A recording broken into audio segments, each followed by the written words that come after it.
In the early 1850s, Olive Oatman was 14 and traveling by wagon along the Arizona frontier when an attack wiped out her family.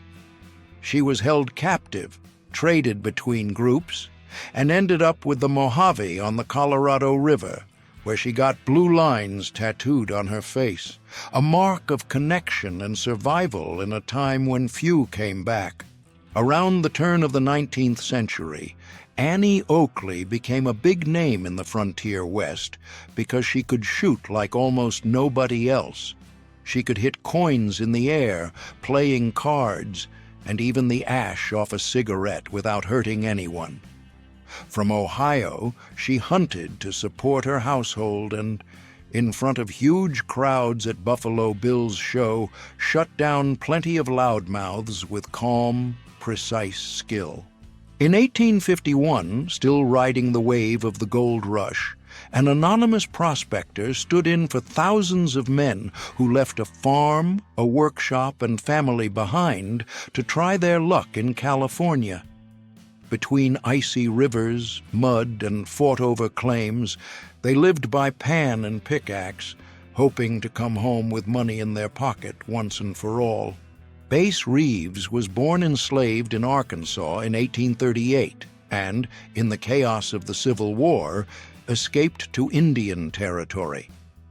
Years later, he became a deputy U.S. Marshal and rode across the West after fugitives, often using disguises and patience to avoid shootouts. A lot of people see him as a root of the Lone Ranger myth, though that's debated. In Omaha, Nebraska, Goldie Williams shows up in the records after an arrest where the charge was vagrancy. That kind of broad law was used by police to clear the streets of people who were poor, didn't have steady work, or were simply out of line. For a lot of people, it was enough to be in the wrong place at the wrong time to end up booked and in a cell. Before the nickname Buffalo Bill, William F. Cody already had a serious track record. He joined the Union Army in the Civil War and learned how to survive out on the road, hunting to feed the troops, finding water in the middle of nowhere, and working as a scout. Along the way, he crossed paths with big names of the West, like Wild Bill Hickok. All of that before the fame. Before he made headlines as Butch Cassidy, Robert Leroy Parker looked like just another cowboy trying to keep a job going and pay the bills. Around 1894, one dumb slip became the point of no return. A $5 horse went missing in Wyoming, and he found out the law doesn't forget.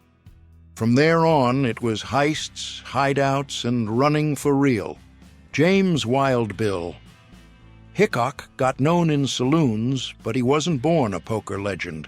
He bounced from gig to gig, traveling show work, infantry soldier, and armed jobs in frontier towns, always with a Colt on his hip. His reputation as a dead accurate shot grew fast, and he died before 40, leaving a trail of stories behind. Wyatt Earp stuck in people's memory as an Old West lawman after the shootout at the OK Corral, when a few seconds changed reputations. But the road there was long. At 21, he was already dealing with frontier towns, trains rolling in, saloon fights, and high-stakes gambling. He learned early that keeping order comes at a price. Billy the Kid became a myth because there's almost no reliable record of what his face looked like, and that only fuels the curiosity. He came to the territory looking for work and money, but life turned into a non-stop chase. Feuds, revenge, a sheriff on his tail, and gunshots on cold nights. In the end, every detail about him still splits opinions among folks today. In the wake of Butch Cassidy's gang, Laura Bullion became a hot name for the Pinkertons. In 1893, she ended up in the hands of the law after a trail of clues, telegrams, aliases, and hideouts across railroad towns and isolated ranches. You can picture the interrogation, dirty money in the suitcase, and her luck running out. Real deal history, folks. In Omaha, Nebraska, on May 12, 1897, James Collins, a 23-year-old tailor, got picked up for theft. Instead of hanging his head, he kept a cool head and used street smarts, watching the guards, the coming and going of the keys, and the yard routines. In a gap, he vanished fast, leaving Nebraska's system holding the bag. A clear, "Not today." Among the Crow on the northern plains, Chief Bull Chief became known for courage and a steady hand in a time of pressure, hunger, and conflict. When he was young, he rode out on horse expeditions with other warriors, going after horses and prestige. To a lot of old-timers, he's the kind of leader who kept the people together when everything was changing. Jesse James came out of the Civil War on the Confederate side and returned to Missouri in a country wrecked and full of resentment. Unable to fit into peace, he pulled old contacts and went into robberies that made headlines, from banks to trains. To many, it was revenge. To others, it was just well-organized crime in the heart of the Midwest. That's where the legend grew. Before she became an outlaw symbol, Belle Starr had a much more normal start by frontier standards. She grew up in Texas, surrounded by pistols on the wall, horses, and local politics. Over time, she learned how to move among soldiers, cowboys, and dangerous people, building a reputation the law never forgot. Her way.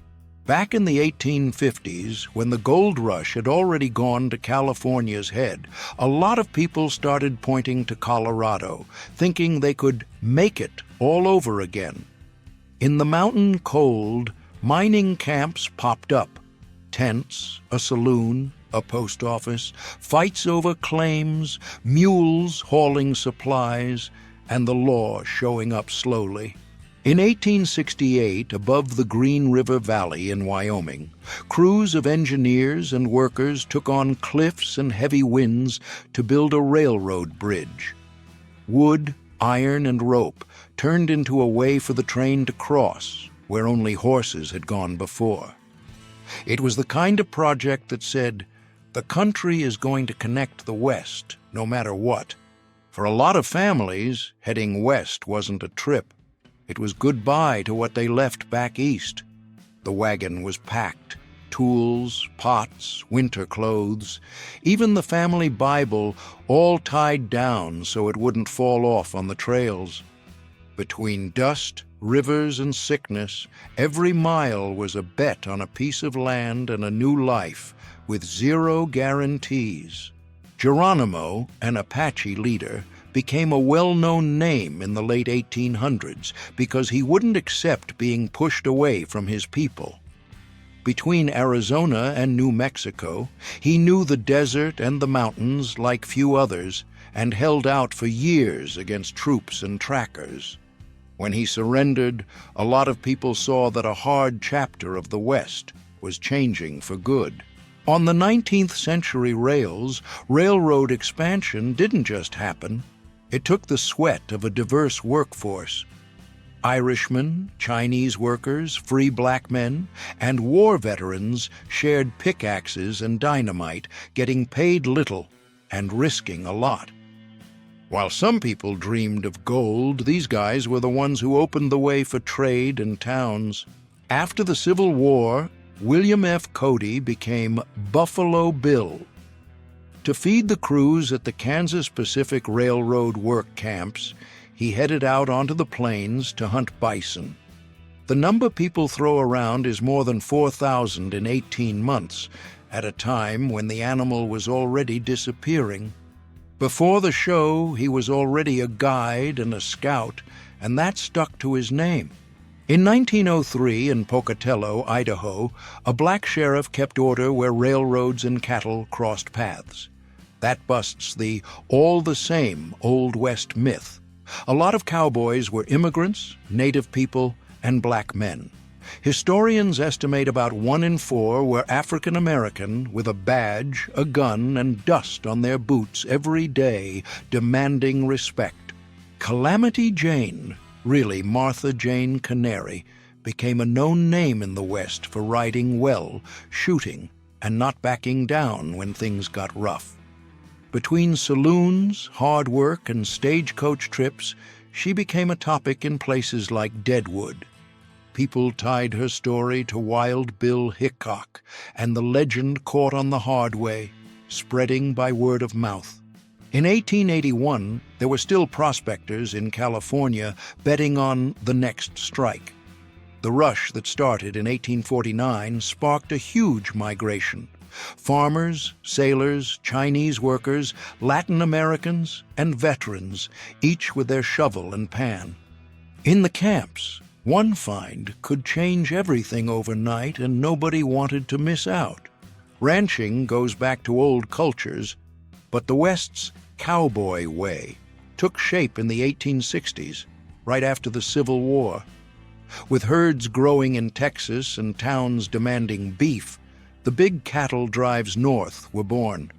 Trail bosses, branding irons, and honor codes started calling the shots before barbed wire fences took over the map. In 1865, when the cannons went quiet, the Union had to stitch the country back together. For many newly freed black people, freedom turned into a practical question: where to work, raise a family, and vote in peace. People talked about rail lines coming in and towns popping up.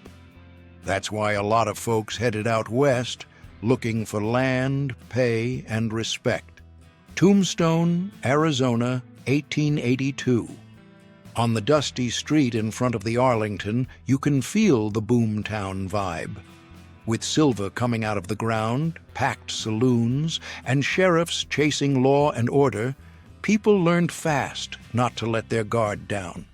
A year earlier, the shootout at the OK Corral put the Earps and Doc Holliday on the map, and the town was never the same.